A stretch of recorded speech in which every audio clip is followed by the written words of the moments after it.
Morning to all of you. Last लेक्चरला आपण organic chemistry बघितलेला आहे.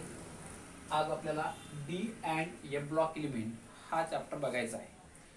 डी अँड एफ ब्लॉक हा जो चॅप्टर आहे बोर्डच्या परीक्षेमध्ये मिनिमम 5 मार्कासाठी हा चॅप्टर विचारला जातो बोर्ड परीक्षेमध्ये. अँड नीट अँड JEE मध्ये कमीत कमी याचे नीट मध्ये 2 तर JEE मध्ये 1 MCQ याचा असतो. Okay, D and F block it is very important chapter. जर कोऑर्डिनेशन कंपाऊंड जर आपल्याला समजून घ्यायचा असेल तर डी अँड एफ ब्लॉक अगोदर समजला पाहिजे, त्याच्यानंतर आपल्याला कोऑर्डिनेशन कंपाऊंड हा चॅप्टर प्रॉपरली समजून जाईल. तर first of all what is the D block elements. Definition काय बघा, याची डेफिनेशन काय आहे की लास्ट इलेक्ट्रॉन जो आहे last electron enter into the D orbital. बघा लास्ट इलेक्ट्रॉन जो एंटर होणार आहे जर तो डी ऑर्बिटल मध्ये एंटर होत असेल तर त्याला डी ब्लॉक एलिमेंट्स म्हणायचं आहे. What is the D block element. The last electrons which are enter into the D orbital of element. त्या एलिमेंटचा जो शेवटचा इलेक्ट्रॉन आहे जो डी ऑर्बिटल मध्ये एंटर होत असेल त्याला आपल्याला डी ब्लॉक एलिमेंट असं म्हणायचं आहे. What is the definition of the D block element. Last electron which are enter into the d orbital, so that is called as a d block type of element. बघ आता d orbital बघा d orbital जी आहे लक्ष द्या इकडं, जी d orbital आहे याची जी capacity आहे कशाची कॅपॅसिटी, इलेक्ट्रॉनची कॅपॅसिटी ही 10 इलेक्ट्रॉन आहे. बघा लक्ष द्या how many capacity of the D orbital. D orbital मध्ये किती इलेक्ट्रॉनची कॅपॅसिटी या ठिकाणी आहे तर 10 इलेक्ट्रॉनची कॅपॅसिटी आहे. म्हणून या ठिकाणी जे डी ब्लॉक एलिमेंट आहे लक्ष द्या मी काय लिहितो तर जे डी ब्लॉक एलिमेंट आहे याच्यामध्ये 10 ग्रुप येणार आहे. या ब्लॉक मध्ये किती ग्रुप येणार 10 ग्रुप. आता 10 ग्रुप का बरं येणार, कारण त्या डी ऑर्बिटलची कॅपॅसिटी ही 10 इलेक्ट्रॉनची आहे. म्हणून त्या डी ब्लॉक एलिमेंट मध्ये टोटल ग्रुपची संख्या किती येणार आहे 10. Okay, all d block elements जे आहे जे सगळे डी ब्लॉक एलिमेंट आहे all d block elements are metal. सगळे डी ब्लॉक एलिमेंट हे मेटल आहे. All elements are the metal. त्याच्यानंतर बघा आता नेक्स्ट पॉइंट आपल्याला बघायचा आहे की position of D block element. Next point here the position of D block element. D block एलिमेंटची position बघायची पिरियडिक टेबल मध्ये. पिरियडिक टेबल मध्ये डी ब्लॉक एलिमेंटची पोझिशन आपल्याला बघायची. इंट्रोडक्शन मध्ये मी तुम्हाला काय काय सांगितलं. फर्स्ट डेफिनेशन या ठिकाणी आपण क्लिअर केलेली आहे की जर का लास्ट इलेक्ट्रॉन एंटर होत असेल डी ऑर्बिटल मध्ये तर त्याला डी ब्लॉक एलिमेंट म्हणायचं आहे. डी ऑर्बिटलची कॅपॅसिटी 10 इलेक्ट्रॉनची आहे म्हणून डी ब्लॉक मध्ये 10 ग्रुप आहे आणि बेसिकली सगळे जे डी ब्लॉक एलिमेंट्स आहे हे मेटल्स आहे. ओके, आता नेक्स्ट पॉइंट आपल्याला बघायचं position of D block element in periodic table.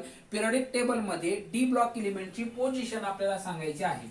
Okay, तर बघा इकडे लक्ष द्या आता.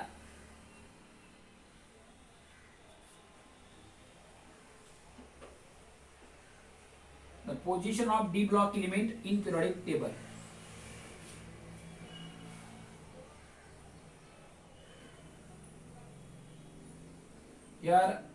या डी ब्लॉक एलिमेंट्स हे जे डी ब्लॉक एलिमेंट्स आहे basically they are present in between the S and P block. S आणि P ब्लॉकच्या मधात हे एलिमेंट्स ठेवलेले आहे. ओके, लक्ष द्या इकडे आता इकडचे जे एलिमेंट्स आहे these are the S block element here. Okay, हे S block element आहे इकडचे. I will write here the S block. आणि बेसिकली S block elements जे आहे आपल्याला माहित आहे की हे सुद्धा काय इकडं मेटल आहे. S block elements are the metal. आणि जो लेफ्ट हँड साइडला प्लेस केलेला आहे तो आहे P block. This is the P block element here. Okay, P block element here.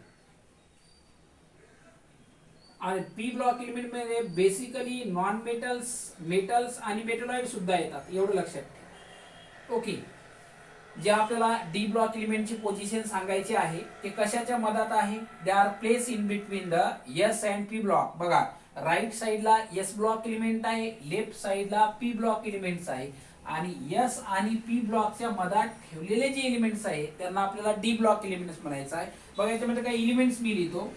Here I will write the scandium, titanium, vanadium, chromium, manganese, iron, cobalt, nickel, copper, zinc, हे काही D block elements आहेत. Okay, I will write here the D block element. Here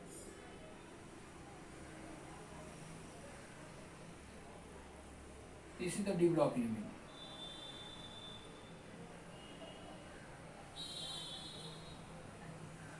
Okay, this is the D block element. एवढं लक्षात घ्या, कशाच्या मध्यात ठेवलेले आहे? एस आणि पी ब्लॉकच्या मध्यात ठेवलेले आहे. हे मी कट करतो.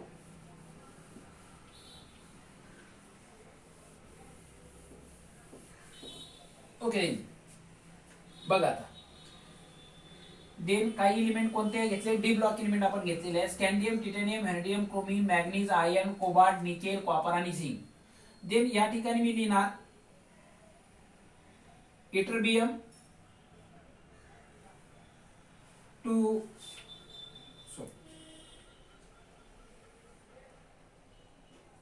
इथं इटरबियम आपल्याला घ्यायचा आहे. I will write here the mercury, sorry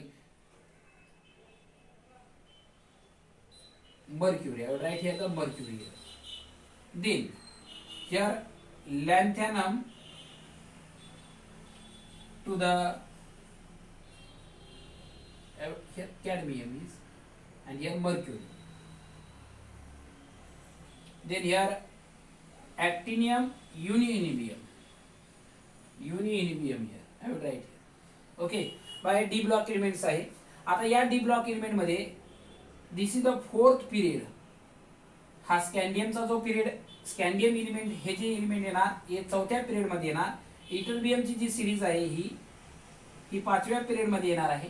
लॅन्थॅनम जो आहे हा 6व्या पिरियड मध्ये येणार आहे, आणि ऍक्टिनियम जो आहे हा 7th पिरियड मध्ये येणार आहे. दिस इज द पिरियड. ओके, बघा, स्कँडियम एलिमेंट, स्कँडियमची जी सिरीज आहे या ठिकाणी ही कोणत्या पिरियड मध्ये येणार आहे? चौथ्या. देन इटरबियमची 5व्या, लॅन्थॅनमची 6व्या, ऍक्टिनियमची 7व्या.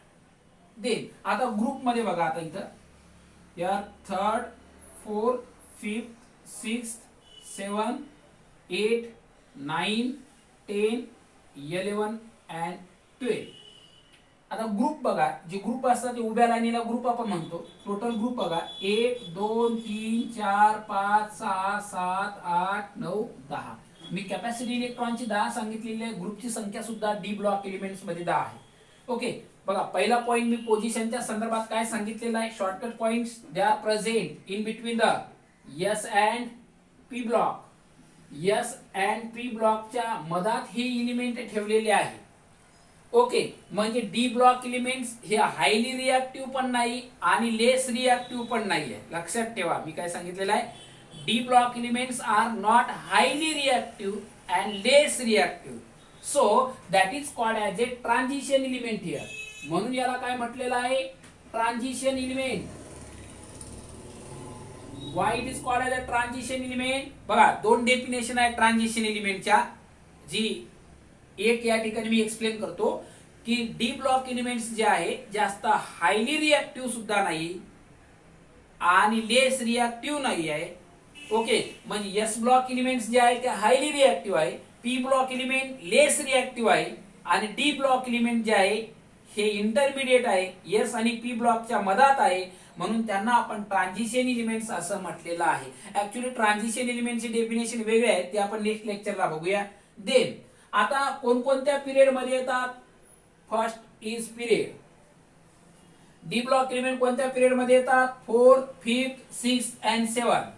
D block elements, they are present in period 4th, 5th, 6th and 7th period मध्ये या ठिकाणी D block elements येत असतात.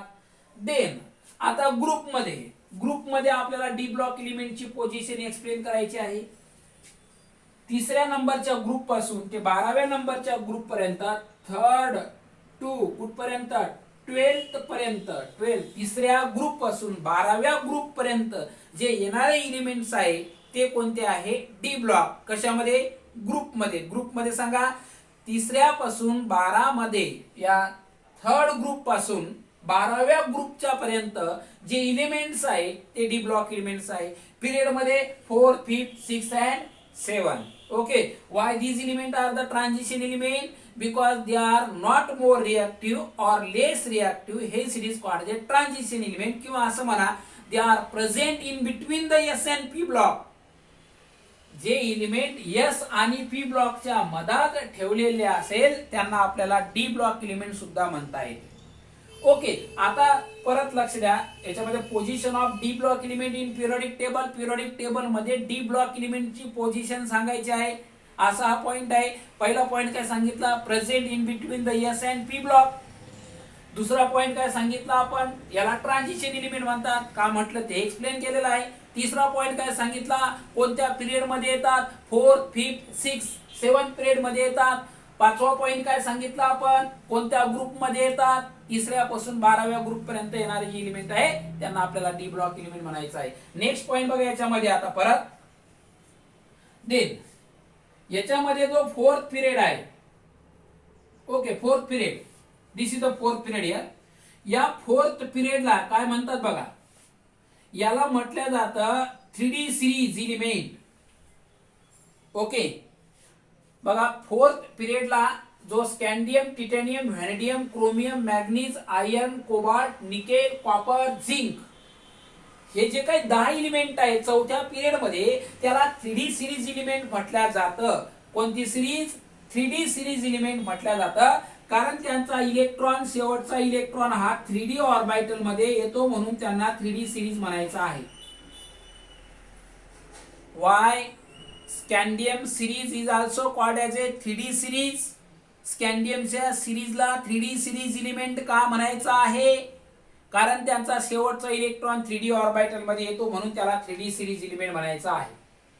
Then this is also called as a first transition series. याला फर्स्ट ट्रान्झिशन सिरीज असंही म्हटलं जातं. That is called the first transition series element here. Why scandium is also called as a first transition series? कारण ती पहिले येते, सुरुवातीला येते, डी ब्लॉक मध्ये फर्स्ट येते म्हणून त्याला काय म्हटलं? First transition series. Y called as a 3D series? Last electron they are enter into the 3D orbital, so that is called as a 3D series element here. Okay, 4th period मध्ये ytterbium to the cadmium. Okay, ytterbium to the cadmium पर्यंत आपण जाऊया. बघा इकडे लक्ष द्या. आता यालाच काय म्हटलं आता? 4D series. याला म्हटलं आता 4D series. Y called as a 4D series? Yes, last electron they are enter into the 4D orbital. याला शेवटचा इलेक्ट्रॉन 4D ऑर्बिटल मध्ये एंटर होतो म्हणून त्याला काय म्हटलं? 4D series. या 4D सिरीजला काय म्हटलं जातं? Second transition series element. याला सेकंड ट्रान्झिशन सिरीज एलिमेंट म्हटलं जातं. लॅन्थेनम टू द मर्क्युरी पर्यंत येणारे जे एलिमेंट आहे याला म्हटलं जातं 5D सिरीज एलिमेंट. कारण यांचा शेवटचा इलेक्ट्रॉन 5D ऑर्बिटल मध्ये एंटर होतो म्हणून. देन याला कोणती सिरीज म्हटलं जातं? That is called as a third transition series. याला थर्ड ट्रान्झिशन सिरीज म्हटलं जातं. ऍक्टिनियम पासून युनियम पर्यंत येणारी जी सिरीज आहे that is called as a 6D series element here, and so it is called as a fourth transition series here. That is the fourth. General introductions मध्ये आपण या ठिकाणी बघत आहोत. Position of the D block element in periodic table हा point आपण बघत आहे. ओके, परत एकदा पॉइंट रिकॅप करतो. हा पॉइंट परत आपण घेणारच आहोत. Okay, position of D block element in periodic table. पहिला पॉइंट काय? Yes, very good. कोणता? Yes, they are present in between the S and P block. D block element हे एस ब्लॉक आणि पी ब्लॉकच्या मधात ठेवलेले आहे. दुसरा पॉइंट, याला काय म्हटलं जातं? Transition element. का ट्रान्झिशन एलिमेंट म्हणायचं आहे? कारण ते हायली रिएक्टिव्ह आणि लेस रिएक्टिव्हच्या मधात ठेवलेले आहे म्हणून ट्रान्झिशन एलिमेंट म्हणायचं आहे. कोणत्या पिरियड मध्ये येतात? 4th, 5th, 6th, 7th. आडव्या लाईनीला आपण पिरियड म्हणतो. ग्रुपमध्ये कोणते ग्रुप तिसऱ्यापासून 12व्या नंबरच्या ग्रुप पर्यंत येणारे जे आहे त्याला डी ब्लॉक एलिमेंट म्हणायचं आहे. देन आता हे डी ब्लॉक एलिमेंट परत क्लासिफाईड केलेले आहे. या ठिकाणी D block element further classified केलेले आहे. बघा, जी स्कॅन्डियम सिरीज आहे, स्कॅन्डियम, या स्कॅन्डियम सिरीजलाच काय म्हटलं जातात, 3D series element. 3D series element scandium हे कोणत्या पिरियड मध्ये येतात, चौथ्या पिरियड मध्ये येतात. लक्षात ठेवा, काय सांगू राहिलो, काळजीपूर्वक लक्ष द्या. स्कॅन्डियम जी आहे ही 3D सिरीज एलिमेंट आहे. कोणत्या पिरियड मध्ये येतात, फोर्थ पिरियड मध्ये येतात. याला फर्स्ट ट्रान्झिशन सिरीज म्हटलेलं आहे.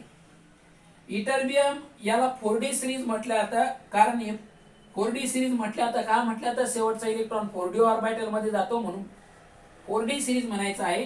कोणत्या पिरियड मध्ये येतात, फिफ्थ पिरियड मध्ये येतात. याला सेकंड ट्रान्झिशन सिरीज एलिमेंट म्हणायचं आहे. देन लॅन्थनम नावाची जी सिरीज आहे, lanthanum series, they are present in the sixth period. याला 5D सिरीज म्हणतात, कारण की इलेक्ट्रॉन 5D ऑर्बिटल मध्ये एंटर होतो म्हणून याला थर्ड ट्रान्झिशन सिरीज म्हणतात. ऍक्टिनियम ची जी काही सिरीज आहे ही कोणत्या पिरियड मध्ये येते, 7व्या पिरियड मध्ये येते. याला 6D सिरीज म्हटलं जातं, कारण last electron enter into the 6D orbital, so it is called the fourth transition series. हा झाला याचा जनरल इंट्रोडक्टरी पार्ट. फक्त जनरल इंट्रोडक्शन आपण या ठिकाणी घेतलेला आहे. So have a look at this.